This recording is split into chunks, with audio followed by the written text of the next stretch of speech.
After I became a widower, my son slapped me and said, "Either you wash my car and work as a gardener, or go live on the street." In despair, I accepted a 12-hour shift job taking care of a billionaire. He passed away, and the heir he chose was me. The gold digger called me 48 times. I'm glad to have you here. Follow my story until the end and comment the city you're watching from, so I can see how far my story has reached.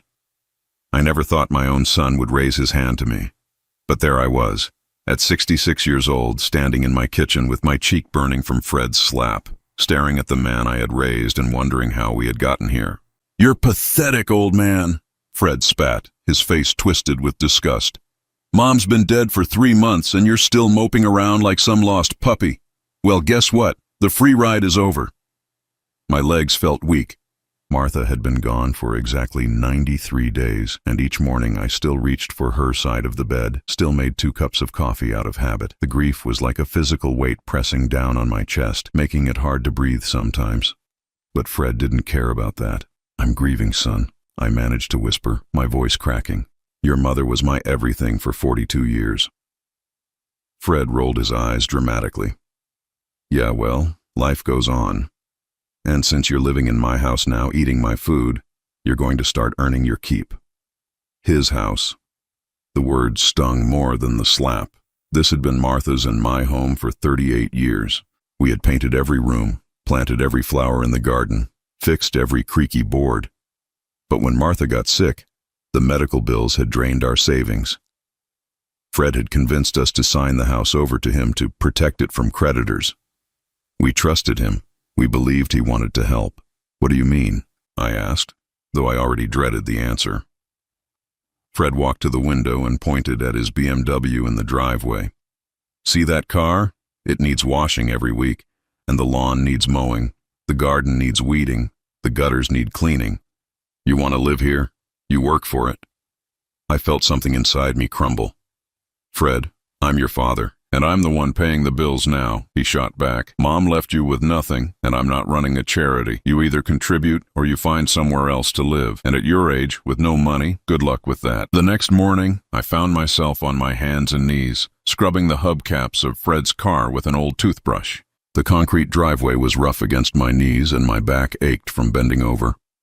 Several neighbors walked by during their morning jogs, their eyes filled with pity when they saw me. Mrs. Henderson from next door looked like she wanted to say something, but I turned away. I couldn't bear to see sympathy in her eyes. "You missed a spot," Fred called from the front porch, sipping his coffee. "And when you're done with that, the grass needs cutting. I have friends coming over tonight, and this place better look perfect." As I worked, memories of Fred as a little boy kept flooding back. I remembered teaching him to ride a bike in this very driveway, holding the back of his seat as he wobbled forward. I remembered the pride in his eyes when he hit his first home run, how he had run straight to me in the stands. Where had that little boy gone? The yard work took me 6 hours. My hands were blistered, my clothes soaked with sweat, and my entire body trembled with exhaustion. When I finally stumbled inside, Fred was sitting at the kitchen table with his friends, laughing loudly. "Hey guys, meet my live-in gardener," Fred announced, and his friends burst into laughter. "Dad, grab us some beers from the fridge, would you?" I stood there dirty and humiliated as these men who were young enough to be my sons snickered at me. One of them, a guy with slicked back hair, shook his head in amazement. "Man, Fred, I can't believe your old man actually does all this stuff for you. My dad would tell me to go to hell." Fred shrugged. What can I say? He knows which side his bread is buttered on. That night, I lay in the small guest room that Fred had assigned to me, staring at the ceiling. This room had once been Fred's nursery. I could still see the faint outline on the wall where we had hung his mobile with little airplanes. Martha and I had spent countless nights in here when he was sick, taking turns holding him, singing lullabies. Now he treated me like hired help. The pattern continued for weeks. Every morning, Fred would leave me a list of chores: wash his car, trim the hedges, clean the pool, scrub the bathroom floors. The work was endless, and no matter how hard I tried, it was never good enough. "The car still has water spots, old man," he would say, examining my work with a critical eye. "Do it again." Or, "I can still see leaves in the pool. What exactly do I pay you for?" He didn't pay me anything, of course. My payment was a roof over my head, and whatever leftovers remained after Fred finished his meals. The worst part wasn't the physical labor or even the exhaustion. It was the slow erosion of my dignity. Every day I felt a little less like a human being, and a little more like furniture that Fred occasionally barked orders at. 3 weeks into this nightmare, I was trimming the front hedge when Mrs. Henderson approached the fence. "Alan," she said softly, "honey, what's going on?" Martha would be heartbroken if she saw this. I stopped clipping and looked at her kind face. She and Martha had been close friends for 20 years, sharing coffee every Tuesday morning and comparing notes about their gardens. "I'm fine, Elizabeth," I lied, but my voice shook. She reached through the fence and touched my arm. "No, you're not. This isn't right, and you know it. Martha left you that insurance money, didn't she? $25,000? I nodded miserably. "Fred said I needed to give it to him to help with expenses. He said the house costs were too much for him to handle alone." Elizabeth's face darkened. "Alan, that boy is using you. This house has been paid off for 10 years. Martha told me so herself." The hedge clippers slipped from my hands as the truth hit me. Fred had lied about the expenses. He had taken my insurance money, the money Martha had wanted me to use to live comfortably in my golden years, and he was treating me like a servant in my own home. That evening, as I served Fred his dinner, I gathered the courage to ask about the money. "Fred, about that insurance payment, maybe I could keep some of it for personal expenses." Fred's fork stopped halfway to his mouth. "What personal expenses?" "I provide everything you need." "Well, I'd like to buy some new clothes, maybe take Mrs. Henderson out for coffee sometimes. I haven't had any spending money in months." Fred set down his fork and stared at me with cold eyes. "Dad, that money is gone. I used it to pay down the mortgage and cover your medical expenses from when you had that chest pain last month. You're lucky I'm willing to take care of you at all." But there was no mortgage to pay down, and my chest pain had been a mild anxiety attack that required no treatment. I knew Fred was lying, but I also knew I had no proof and nowhere else to go. That night I made a decision that would change everything. I couldn't live like this anymore. I would rather die with dignity than continue to be slowly destroyed by my own son's cruelty. I started looking through the classified ads for any job that would hire a 66-year-old man with no recent work experience. The classified ad was small, tucked between offers for used furniture and pet grooming services. Live-in caregiver needed for elderly gentlemen, 12-hour shifts, room and board included. Experience preferred but not required. Serious inquiries only. I stared at the newspaper, my hands trembling slightly.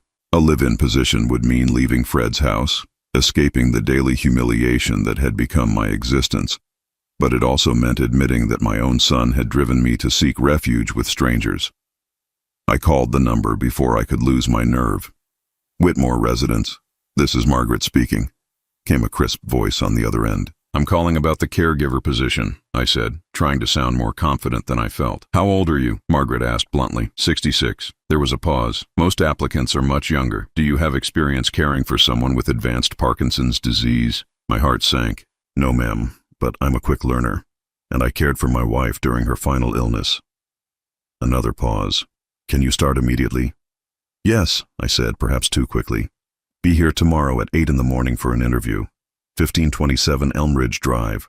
Don't be late." The next morning I stood in front of an imposing colonial house, its perfectly manicured lawn making Fred's yard look shabby by comparison. My one decent shirt was wrinkled from being packed at the bottom of my drawer, and I had polished my old dress shoes until they gleamed. Margaret turned out to be a severe-looking woman in her 50s, with steel gray hair pulled back in a tight bun. She led me through rooms filled with expensive furniture and oil paintings, finally stopping at a heavy oak door. "Mr. Whitmore is inside," she said. "He's had 3 caregivers in the past 6 months. 2 quit, 1 was fired. He can be difficult, but he's not cruel. The position pays $800 a week, cash, plus room and board. Your room is in the servants' quarters, and you'll have Sundays off unless there's an emergency. $800 a week. I hadn't seen that kind of money in years. It was more than enough to eventually find a small apartment of my own, to rebuild some semblance of independence. Margaret knocked on the door and entered without waiting for a response. "Mr. Whitmore, this is Alan Matthews, here about the caregiver position." The man sitting in the wheelchair was not what I had expected. Howard Whitmore was probably in his early 70s, but his eyes were sharp and alert despite his body's betrayal. His hands shook with the telltale tremor of Parkinson's, but his gaze was steady as he studied me. "You're old," he said bluntly. "Yes, sir, I am. Most people your age are retired, playing golf, spoiling grandchildren. Why do you need this job?" The question hit me like a physical blow. How could I explain that my son had reduced me to a servant in my own home? That I was so desperate for dignity that I was willing to care for a stranger rather than endure another day of Fred's abuse? "I need the work," I said simply. Howard stared at me for a long moment, those keen eyes seeming to see right through me. "Margaret, leave us alone for a minute." When the door closed, Howard wheeled his chair closer to where I stood. "I've been rich my whole life, Matthews. Built my first company when I was 25, sold it for $10 million by 30. I can smell desperation, and I can smell lies. You reek of both. So tell me the truth. Why does a man your age need to become a caregiver?" I looked down at my hands, seeing the cuts and calluses from weeks of yard work and car washing. When I looked back up, Howard was still waiting. "My wife died 3 months ago," I said quietly. "My son convinced me to sign over my house to him during her illness. Now he treats me like hired help. I wash his car, mow his lawn, clean his house. He took my insurance money and gives me nothing but a place to sleep and whatever food he doesn't want." Howard's expression didn't change, but something shifted in his eyes. "What's your son's name?" "Fred. Fred Matthews." "Fred Matthews," Howard repeated, rolling the name around like he was tasting something bitter. "And you're willing to leave everything you know to take care of a sick old stranger rather than stand up to your own boy." The words stung because they were true. I tried standing up to him once. He reminded me that I have nowhere else to go. Howard was quiet for several minutes, his shaking hands resting on the arms of his wheelchair. Finally he spoke. "I have 3 children, Matthews, 2 sons and a daughter. Want to know when they last visited me? My daughter called 6 months ago, needed money for her 3rd divorce. My oldest son showed up last Christmas, spent 20 minutes here before asking if I'd changed my will lately. My youngest hasn't spoken to me in 2 years, not since I refused to bail out his failing restaurant." He wheeled over to the window overlooking a garden that rivaled anything I'd ever seen. "People think being rich solves everything. It doesn't. It just makes you a target for everyone who wants something from you, including your own flesh and blood." When he turned back to me, his expression was almost gentle. "The job is yours if you want it. 12 hours a day, 7 days a week, with Sundays off. I need help with basic tasks, medication reminders, and someone to make sure I don't fall when I'm stubborn enough to try walking on my own." "What happened to the other caregivers?" I asked. A ghost of a smile crossed Howard's face. "The first one kept trying to rearrange my schedule to fit her social life. The second one talked constantly, never stopped chattering about her boyfriend problems. The third one I caught taking pictures of my personal belongings, probably planning to sell information to gossip magazines." "I don't have a social life to speak of," I said. "I don't gossip and I don't steal." "No," Howard said, studying me again. "I don't think you do. Margaret will show you to your room. We'll start Monday morning." As I followed Margaret to the servants' quarters, I felt something I hadn't experienced in months. Hope. The room was small but clean, with a comfortable bed, a desk, and a window overlooking the garden. It had its own bathroom and a small kitchenette. "Mr. Whitmore's routine is strict," Margaret explained as she handed me a typed schedule. "Medications at 8, noon, 4, and bedtime. He likes his breakfast at exactly 7:30, lunch at 12:30, dinner at 6. He reads the financial papers every morning and watches the news at 7 p.m. No exceptions." "What about family visits?" I asked. Margaret's laugh was bitter. "What family visits? In the 6 years I've worked here, his children have probably spent a total of 5 hours in this house. Christmas cards and birthday cards asking for money, that's about it." That evening, I returned to Fred's house to pack my few belongings. Fred was in the living room watching television when I walked in. "Where have you been all day?" he demanded without looking away from the screen. "The pool needs skimming, and I want the car detailed before my date tonight." "I won't be doing that anymore," I said quietly. Fred turned then, his face already darkening with anger. "What did you say?" "I found a job, a live-in caregiver position. I'm moving out tomorrow." For a moment, Fred just stared at me, as if he couldn't process what I had said. Then he stood up, his fists clenched. "You ungrateful old bastard," he snarled. "After everything I've done for you, this is how you repay me? Who's going to take care of this place? Who's going to maintain the property value of my investment? Hire someone, I said, surprised by how calm my own voice sounded. With the insurance money you took from me, you should be able to afford it. Fred's face turned red. That money was payment for room and board. You think living here was free? I know this house has been paid off for 10 years, I said. Martha told Mrs. Henderson. For the first time since his mother's death, Fred looked genuinely shaken. He had been caught in his lie, and we both knew it. Fine, he said finally. Go play nursemaid to some stranger, but don't come crawling back to me when it doesn't work out. And don't expect any help from me ever again. I packed my clothes into the same suitcase Martha and I had used for our honeymoon 43 years ago. As I closed it, I looked around the guest room one last time. This house held so many memories, but they were memories of the family I used to have, not the cruel stranger my son had become. The next morning, as I carried my suitcase to the taxi waiting in the driveway, Fred watched from the front window. I didn't wave goodbye. There was nothing left to say. My first week caring for Howard was a series of small disasters and learning experiences. The man was particular about everything, from the exact temperature of his morning coffee to the way his newspapers had to be folded. But unlike Fred's constant criticism, Howard's corrections came with explanations. The coffee needs to be 170 degrees, he told me on my third morning. Any hotter and it burns my tongue, any cooler and it tastes like dishwater. My hands shake too much to check the temperature myself, so I'm depending on you to get it right. I found myself genuinely wanting to please him, not out of fear, but out of respect. Howard treated me like a person, not a servant. When I made mistakes, he was patient. When I did something right, he noticed. The hardest part was watching him struggle with tasks that should have been simple. Buttoning his shirts took 15 minutes. Holding a fork steady enough to eat required intense concentration. Sometimes the frustration would overwhelm him, and he would curse his failing body with words that would have made a sailor blush. "This damn disease," he muttered one morning after dropping his coffee cup for the third time.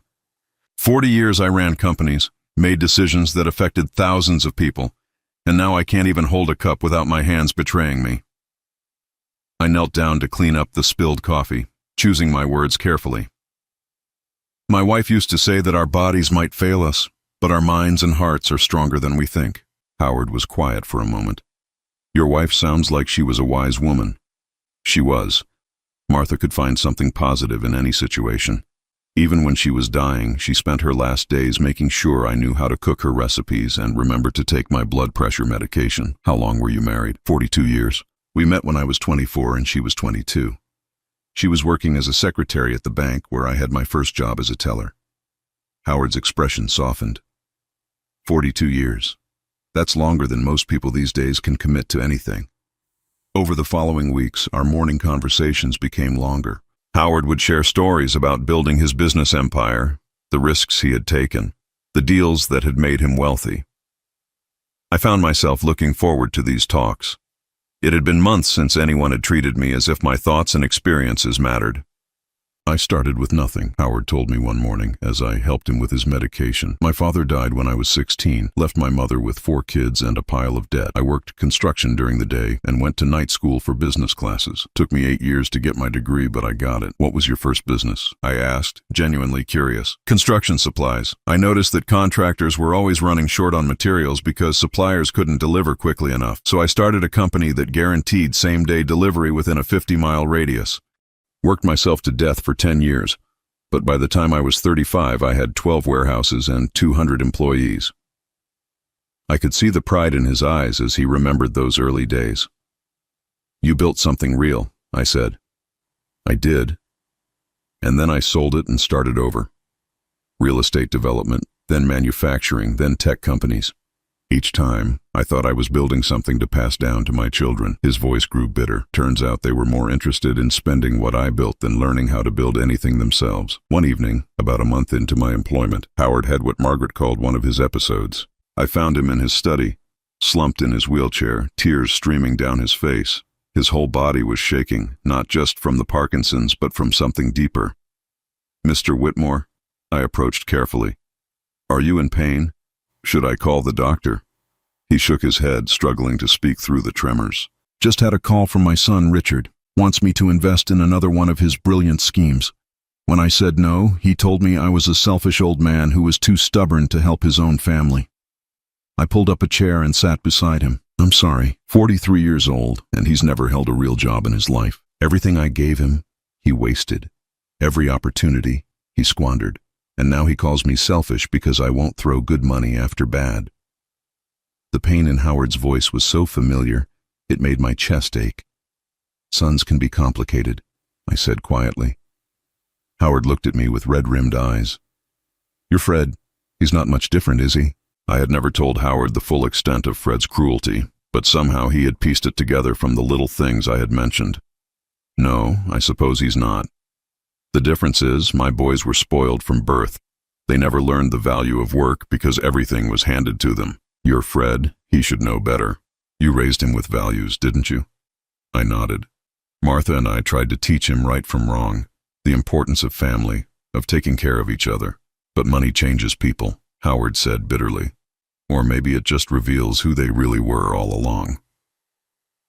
That night, I lay in my small room thinking about Howard's words. Had Fred always been capable of such cruelty, or had Martha's death and the stress of medical bills somehow broken something inside him? I wanted to believe the latter, but deep down, I was starting to accept that my son might simply be a person who put his own comfort above everything else, including his father's dignity. The next morning, Howard seemed different, more thoughtful, watching me with an intensity that made me slightly uncomfortable. Alan, he said as I helped him into his wheelchair, how long has it been since you did something just for yourself, something that made you happy? The question caught me off guard. I don't know. A long time, I suppose. Before Martha got sick? I thought about it. Maybe even before that. When Fred was young, everything Martha and I did was focused on providing for him, making sure he had opportunities we never had. Then when he was grown, we were so focused on keeping the family together, maintaining traditions. Howard nodded slowly. I made the same mistake. Spent so much time building an empire for my children that I forgot to enjoy any of it myself. Now look at us. Two old men who sacrificed everything for ungrateful sons. At least you accomplished something extraordinary, I said. You built companies, created jobs, made a real impact. And you raised a family, maintained a 42-year marriage, cared for your wife through her final illness. Don't diminish that, Alan. Love and loyalty are rarer than money. That afternoon, Howard asked me to wheel him out to the garden. It was a beautiful October day, the kind of crisp autumn weather that Martha had always loved. We sat in comfortable silence for a while, watching the gardener rake leaves. Alan, Howard said eventually, I want to ask you something, and I need you to be honest with me.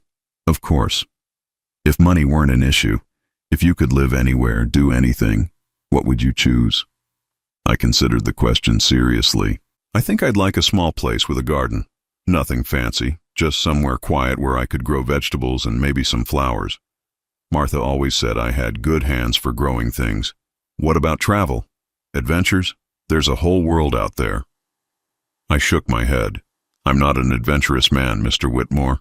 I find peace in simple things, a good book, a well-tended garden, meaningful conversation with someone who actually listens. Howard was quiet for a long time. When he finally spoke, his voice was thoughtful. Do you know what I regret most about my life, Alan? What's that? I spent so much time accumulating wealth that I forgot to accumulate friends. Real friends, not business associates or people who wanted something from me. I have all this money, and no one to share it with who gives a damn about me as a person. You have Margaret, I offered. Howard chuckled. Margaret is an excellent employee, but she's not a friend. She does her job professionally, but she goes home to her own life every evening. She doesn't care whether I'm happy or sad, as long as I pay her salary. And you have me now. Howard turned to look at me, and I was surprised by the intensity of his gaze. Do I, Alan? Are we friends? The question hung in the air between us. In the 6 weeks I had been working for him, Howard had shown me more respect and kindness than my own son had in months.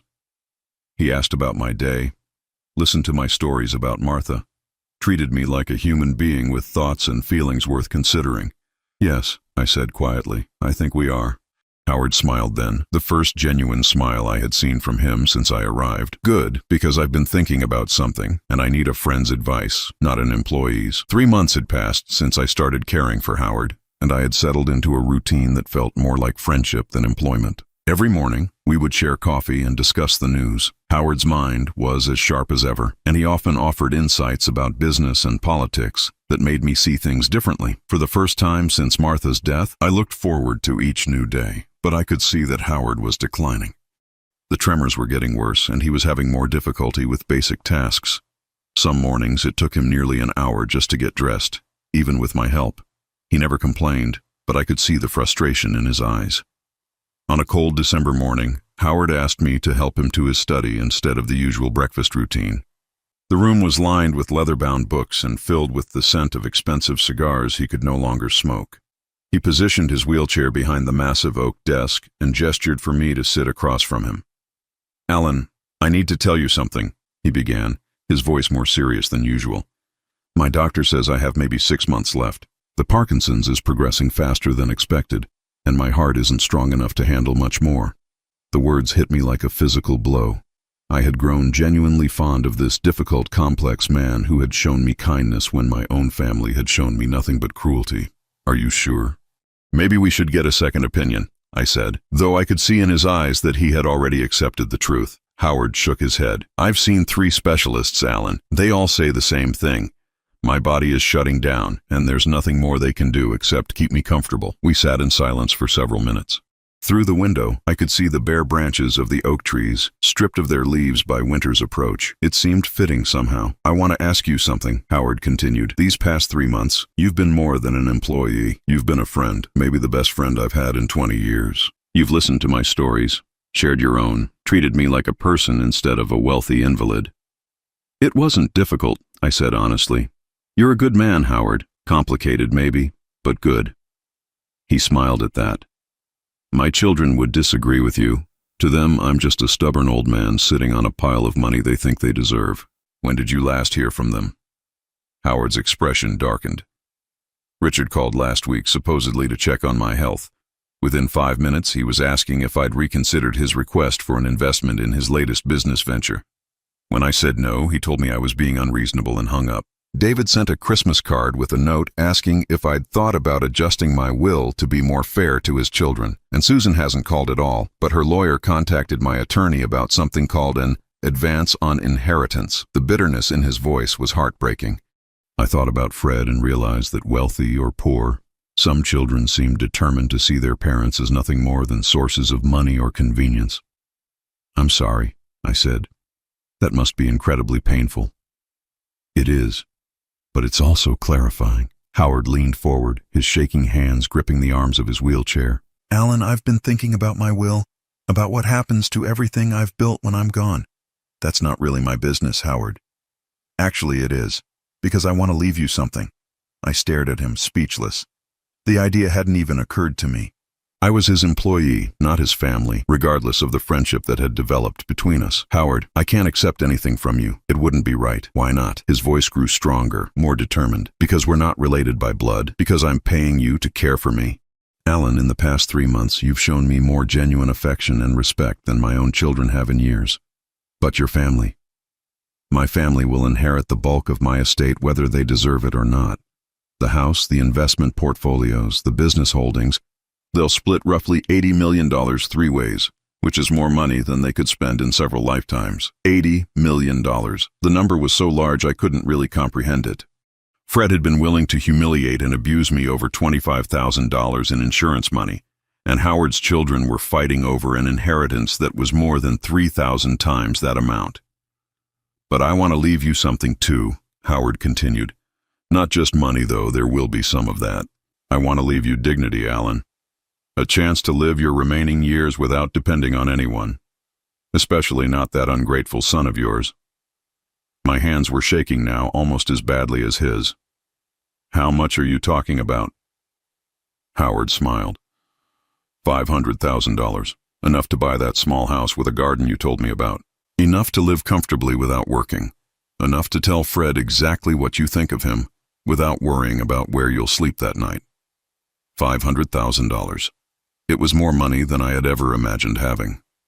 Martha and I had considered ourselves fortunate when we finally paid off our 30-year mortgage. This was the kind of money that could change everything. Howard, I don't know what to say. Say you'll accept it. Say you'll use it to build the life you deserve instead of the life other people have forced on you. I sat there, struggling with emotions I couldn't name. Gratitude, certainly, but also fear. What would this mean? How would Fred react? How would Howard's children respond when they learned that their father had left money to his caregiver? What about your family? Won't they be angry? Howard laughed, but there was no humor in it. Alan, they're going to be angry no matter what I do. If I left you nothing, they'd probably still find something to complain about. At least this way, I'll know that one person who actually cared about me will benefit from what I've spent my lifetime building. This is too generous, Howard. I haven't done anything to deserve this. Haven't you? His voice grew intense. You've gotten up every morning for 3 months and helped me maintain my dignity when my own body was betraying me. You've listened to my stories without judging me. You've treated me like a human being instead of an inconvenience or a paycheck. Do you know how rare that is? I thought about the past months, about the conversations we had shared, the comfortable silences, the way Howard's face would light up when I brought him his perfectly prepared coffee, or when I remembered details from stories he had told me weeks earlier. You've given me something my own children never did, Howard continued. You've given me respect without expecting anything in return. You've shown me kindness when you had every reason to be bitter about your own circumstances. I was just doing my job. No, Alan, you were being a friend. And friendship, real friendship, is worth more than money. But since I have plenty of money and not much time left, I want to use it to say thank you. That evening, Howard's lawyer, a distinguished man named Mr. Peterson, came to the house with documents to update Howard's will. I tried to leave the room, but Howard insisted I stay. Alan needs to understand exactly what he's inheriting and when, Howard explained to Peterson. I want there to be no confusion about my intentions. Peterson, a man who had clearly handled many wealthy clients over the years, reviewed the documents with professional detachment. Mr. Matthews will receive $500,000 to be distributed 30 days after your death. There's also a provision for a monthly stipend of $2,000 if he chooses to remain in the house until the estate is settled. I don't need to stay in the house, I said quickly. Actually, you might want to, Peterson said, glancing at Howard. Mr. Whitmore's children have been quite vocal about their intentions to contest any will that doesn't leave them everything. Having you here as a witness to your employer's mental state and the genuine nature of your relationship could be important. The reality of the situation was beginning to sink in. Howard's children would not simply accept that their father had left money to his caregiver. There would be legal challenges, accusations, perhaps attempts to prove that I had somehow manipulated or coerced a sick old man. Are you prepared for that kind of fight? Howard asked me directly. I thought about Fred, about the months of humiliation and abuse, about the way he had stolen my insurance money and treated me like hired help. Then I thought about Howard, about the friendship we had built, about the respect he had shown me when my own family had shown me none. Yes, I said quietly.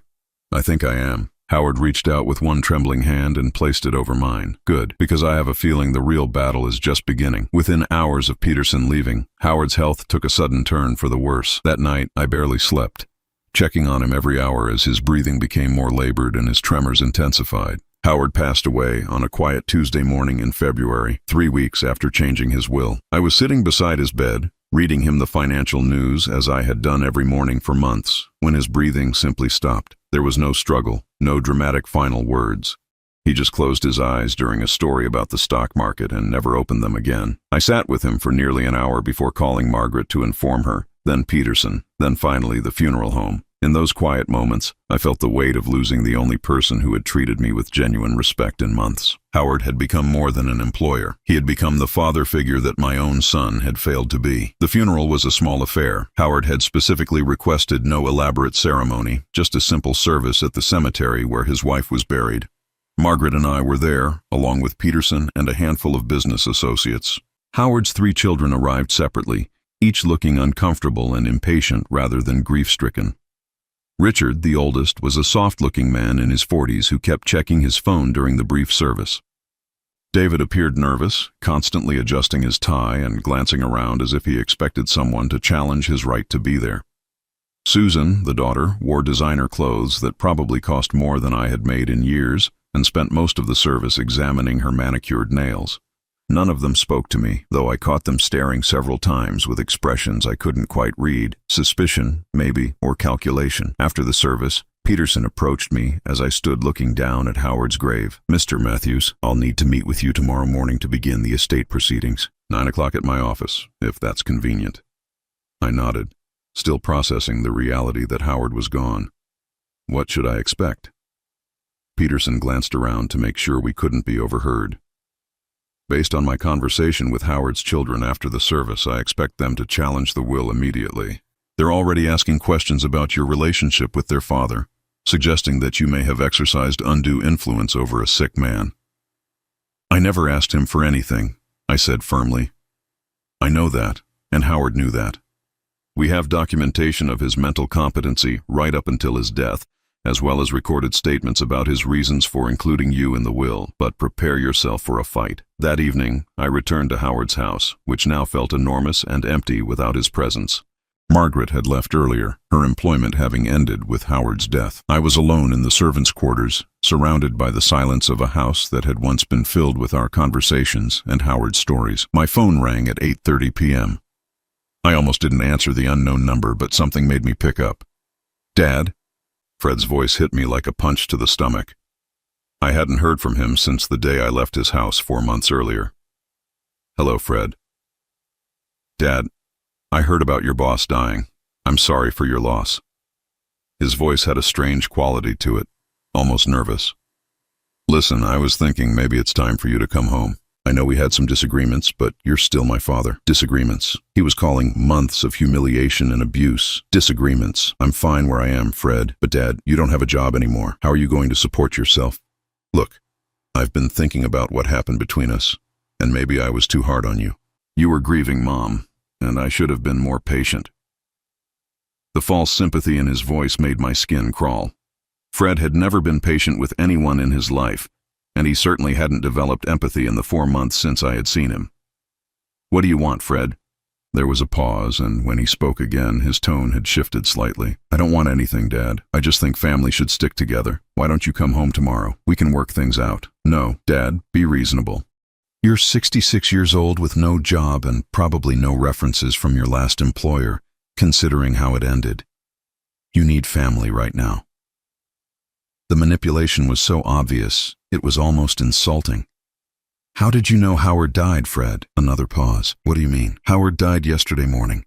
"The obituary won't be in the paper until tomorrow, so how did you find out?" Silence stretched between us, and I could almost hear Fred calculating his response. "A friend of mine saw it online somewhere. It was a lie, of course." Fred didn't have friends who read obituaries of wealthy strangers. Someone had told him, which meant someone had been asking questions about Howard's death and my connection to it. "I have to go, Fred." "Dad, wait, don't hang up. We need to talk about your future. You can't just—" I ended the call and immediately turned off my phone, but the damage was done. Fred knew about Howard's death, which meant he probably knew about the will. The question was how. The next morning, I met with Peterson in his downtown office. The building was the kind of imposing structure that spoke of old money and established power, all marble columns and polished brass fixtures.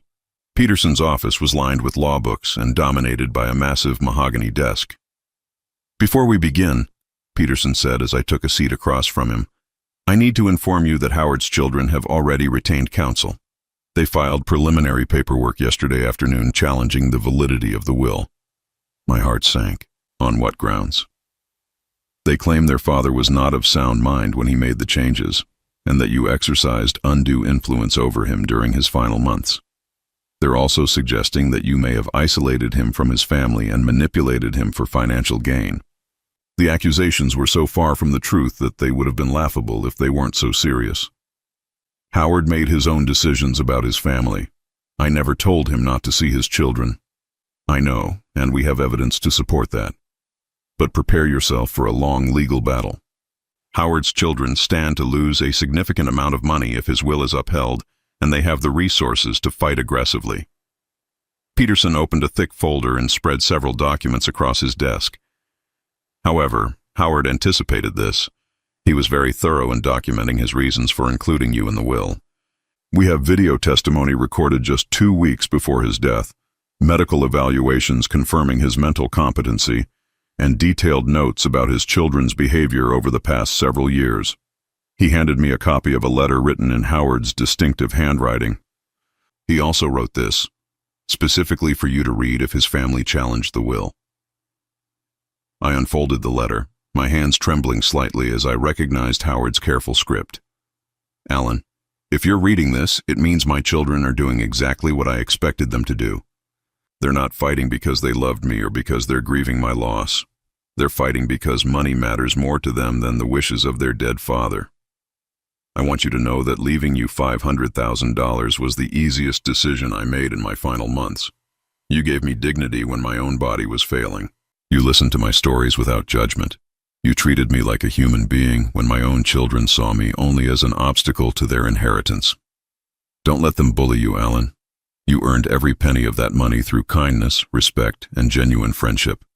Fight for it not because of the money itself, but because it represents something important. It represents the value of treating people with decency, regardless of what you might gain from them. I had to stop reading for a moment as my eyes filled with tears.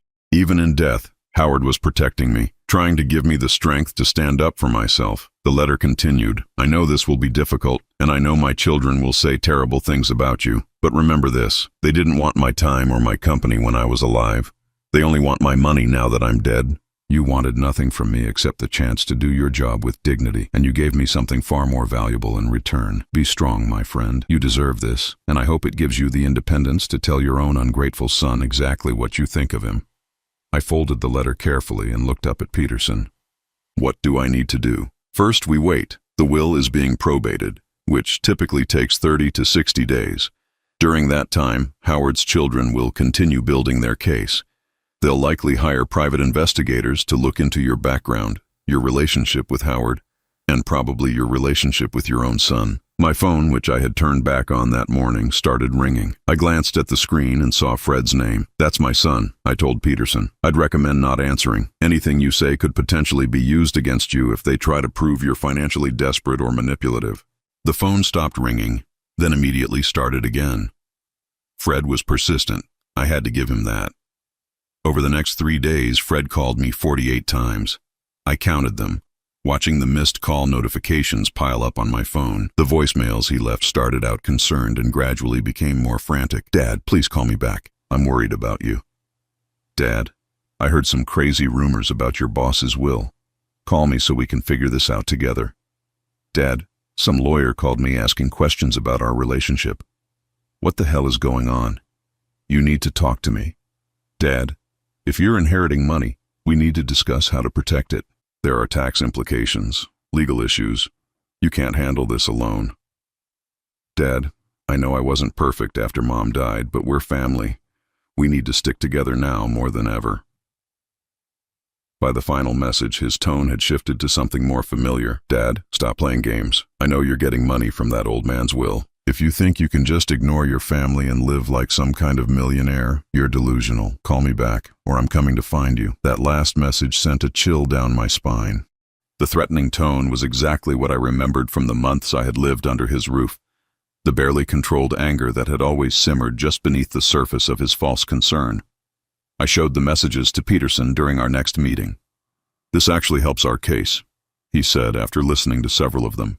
These messages clearly show that your son's interest in reconciling with you coincides suspiciously with news of your potential inheritance.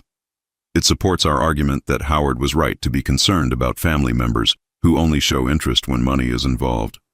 Fred doesn't know for certain how much money is involved, I said.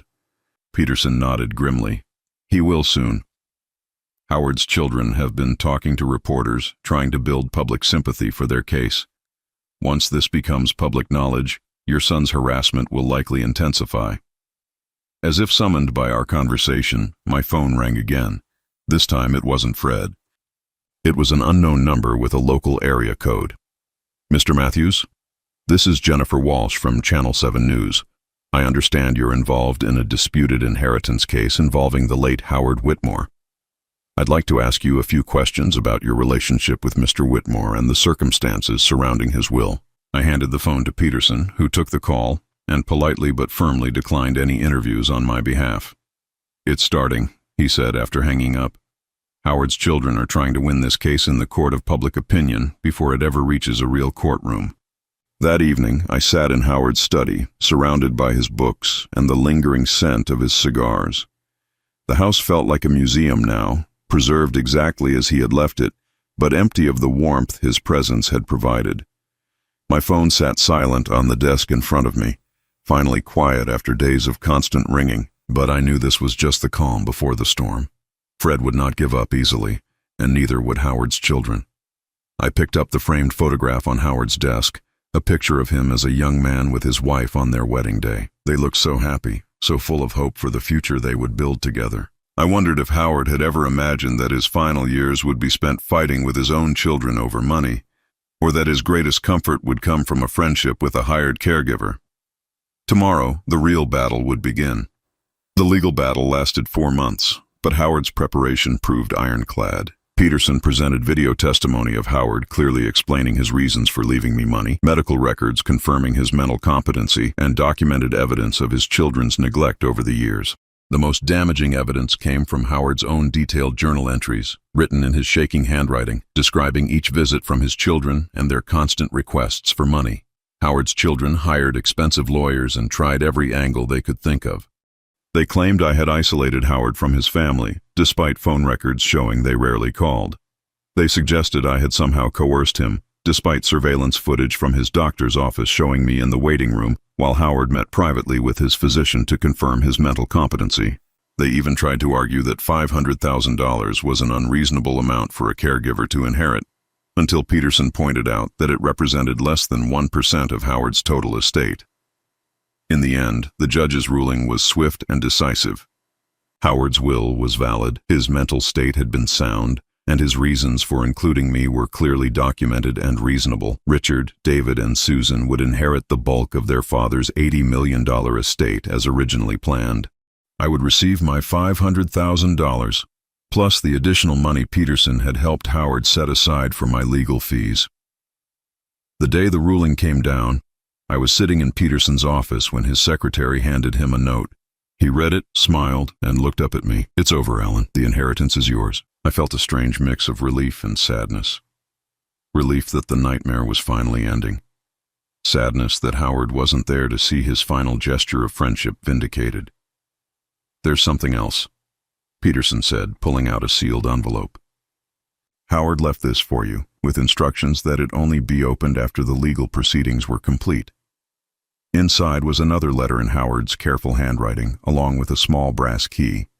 "Alan, if you're reading this, it means you fought for what was rightfully yours and won. I'm proud of you for standing up for yourself, something I wish I had taught my own children to do. The key is to a safety deposit box at First National Bank, box number 247. Inside you'll find some additional documents and a small gift I wanted you to have privately. Use this money wisely, my friend. Buy that house with the garden you dreamed of. Live the life you deserve, free from people who would use your kindness against you. And remember that at least one person in this world recognized your true worth." 2 days later, I stood in the bank vault, my hands trembling as I inserted the key into box 247. Inside, along with some personal papers Howard had wanted me to have, was another envelope containing a cashier's check for $50,000 and a note that simply said, "For the garden." That afternoon, my phone rang. I had been expecting this call for days. "Dad, we need to talk." Fred's voice was tight with barely controlled anger. "Hello, Fred." "Don't hello, Fred me. I've been trying to reach you for months. Do you have any idea what people are saying about you? About our family?" I had seen the news coverage, of course. The story of a wealthy man leaving money to his caregiver while his own children contested the will had attracted considerable media attention. Some reports painted me as a gold digger who had manipulated a sick old man. Others portrayed me as a devoted caregiver who had shown kindness to someone abandoned by his own family. I found I didn't much care what strangers thought. "I know what people are saying," I said calmly.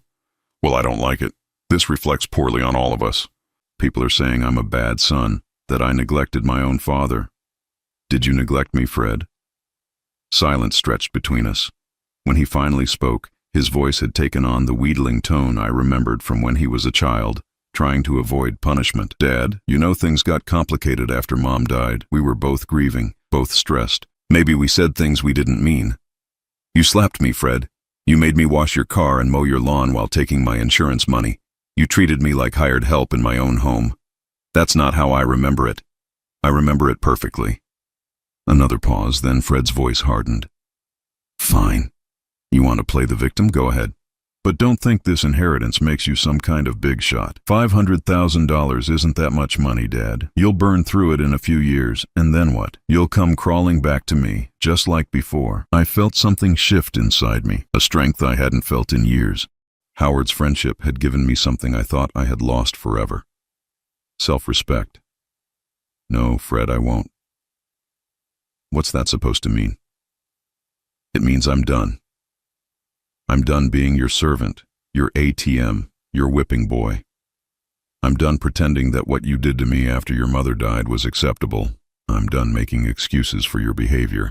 "Dad, you're being ridiculous. I'm your son. I'm your family. Family doesn't treat each other the way you treated me. Howard Whitmore, who wasn't related to me at all, showed me more respect and kindness in 4 months than you showed me in 40 years.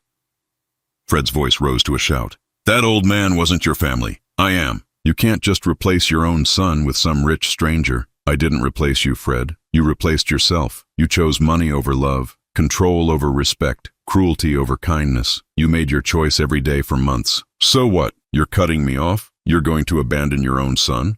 The irony of his words would have been funny if they weren't so painful. "I'm not abandoning you, Fred. I'm choosing myself for the first time in my life. You'll regret this, Dad. When you're alone and dying in some nursing home, don't come looking for me." "I won't have to," I said quietly. "I've learned the difference between being alone and being lonely. I was lonelier living in your house than I've ever been by myself." Fred hung up without saying goodbye. I set my phone down and looked around Howard's study one last time. Tomorrow, I would be moving out of this house and into a small cottage I had found on the outskirts of town. It had a large garden that needed tending, a front porch perfect for morning coffee, and enough space for a man to live quietly and peacefully. 3 weeks later, I was on my hands and knees in my new garden, planting tomatoes and peppers in the rich soil, when a car pulled into my driveway. For a moment, my heart clenched, thinking it might be Fred coming to continue our argument. But when I looked up, I saw Mrs. Henderson from my old neighborhood getting out of a small sedan. "Alan," she called, waving as she walked toward me. "I hope you don't mind me stopping by. I got your address from Margaret, Howard's housekeeper." I stood up, brushing dirt from my knees. "Elizabeth, what a wonderful surprise. How did you find me?" "I've been following the news about your inheritance case. I'm so happy it worked out for you." She looked around at my small cottage and the half-planted garden. "This place is perfect for you. Martha would have loved it." "She would have," I agreed, feeling the familiar bittersweet pang that came with memories of my wife. "Would you like some coffee? I just made a fresh pot." We sat on my front porch, drinking coffee and talking about everything and nothing. Elizabeth filled me in on neighborhood gossip, told me about her grandchildren, and carefully avoided mentioning Fred until I brought him up myself. "I heard he moved away," she said gently. "Sold the house and relocated to another state. Some people said he was having financial trouble." I nodded. I had heard the rumors too. Without my insurance money to cushion his lifestyle and no free labor to maintain his property, Fred had apparently struggled to keep up with his expenses. Part of me felt a twinge of satisfaction at this news, though I tried not to dwell on it. "Do you miss him?" Elizabeth asked. I considered the question seriously. "I miss the son I thought I had. I miss the little boy who used to run to me when he scraped his knee. But the man he became? No, I don't miss being treated like a servant in my own home." Elizabeth reached over and squeezed my hand. "You did the right thing, Alan. You can't let people treat you badly just because you share DNA with them." That evening, I sat in my small living room, reading one of Howard's books that he had left to me in his will. The house was quiet, but it was a peaceful quiet, not the oppressive silence of loneliness. Outside, I could hear birds settling into their nests for the night and the gentle rustle of wind through the oak tree in my backyard. My phone sat on the side table, silent. No one was calling to demand favors or money or servitude. No one was threatening me or manipulating me or making me feel worthless. For the first time in longer than I could remember, I was truly free. I thought about Howard often in those peaceful evening hours, remembering our conversations and the genuine friendship we had built in his final months. He had given me more than money. He had given me the courage to value myself, to recognize that I deserved better than the cruelty I had accepted for so long. The $550,000 Howard had left me was enough to live comfortably for the rest of my life, but more importantly, it was proof that someone had valued my friendship enough to ensure I would never again have to depend on people who saw me as a burden. 6 months later, my garden was thriving. Tomatoes hung heavy on the vine, peppers grew in neat rows, and the flower bed I had planted in Martha's memory bloomed with her favorite roses. I had joined a local gardening club and made friends with other retirees who shared my passion for growing things. I was watering my vegetables one morning when a young man stopped at my garden gate. He looked to be in his 20s, with kind eyes and a hesitant smile. "Excuse me, sir. Are you Alan Matthews?" "I am. My name is David Chen. I'm a social worker, and I work with elderly clients who are having problems with family members. I've been following your story in the news, and I wondered if you might be interested in talking to some of my clients who are going through similar situations." I set down my watering can and walked over to the gate. "What kind of situations?" "Elder abuse, financial exploitation by family members, emotional manipulation. Many of them feel trapped because they think they have to accept mistreatment from their own children or grandchildren. Your story gives them hope that it's possible to stand up for themselves." I thought about this request for a moment. The idea of sharing my story publicly still made me uncomfortable, but the thought that my experience might help other people in similar situations appealed to me. "I'm not looking to become famous or make speeches," I said carefully. David smiled. "Nothing like that. Just one-on-one conversations with people who need to hear from someone who's been through what they're experiencing. Someone who can tell them that choosing self-respect over family obligation isn't selfish." 2 weeks later, I had my first conversation with an 80-year-old woman whose daughter had been stealing her Social Security checks and threatening to put her in a nursing home if she complained. An hour later, I talked with a 73-year-old man whose son was pressuring him to sign over his house. In each conversation, I saw something of myself from a year ago. Decent people who had been worn down by family members who took advantage of their love and loyalty. I told them about Fred, about the months of humiliation and abuse, about finding the courage to walk away. I told them about Howard, about discovering that sometimes strangers show us more kindness than our own blood relatives. Most importantly, I told them what Howard had told me, that they deserve to be treated with dignity, regardless of their age or their dependence on others. As winter approached, I found myself looking back on the past year with something approaching gratitude. Not gratitude for the pain or the humiliation, but gratitude for the strength I had discovered within myself. Howard's inheritance had given me financial security, but more than that, it had given me the independence to choose who I allowed in my life. I never heard from Fred again after that final phone call. Sometimes I wondered if he was happy, if he had learned anything from losing both his parents, if he ever regretted the choices he had made. But mostly, I found that I didn't think about him at all. On the first anniversary of Howard's death, I visited his grave and placed a small bouquet of vegetables from my garden on his headstone. The inscription read simply, "Howard James Whitmore, beloved husband and father." I knew Howard would have appreciated the irony of that final word.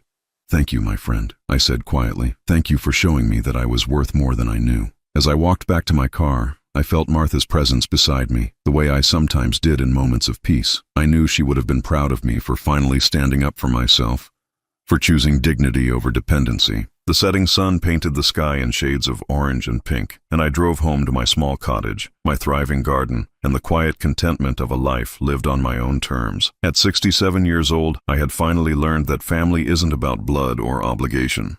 It's about love, respect, and the choice to treat each other with kindness. Some lessons come late in life, but they're no less valuable for the wait.